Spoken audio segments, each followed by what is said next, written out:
Hi friend, good afternoon. তো অবশেষে আমি চলে এলাম বর্ধমানে 108টা শিবের মন্দির। তো তোমাদেরকে দেখাচ্ছি, দেখো। তো দেখো 108টা শিবের মন্দির। তো অনেক শিবের মন্দির, 108টা তো দেখানো সম্ভব না, তো যতটুকু দেখানো সম্ভব তোমাদেরকে দেখাচ্ছি। দেখো কি সুন্দর পরিবেশ। এইদিকে সব মন্দির দেখো।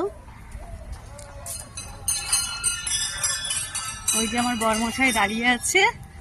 আর এই দেখো সব মন্দির, এরকমই পরপর সব 108টা মন্দির আছে। এইদিকেও দেখো কত মন্দির।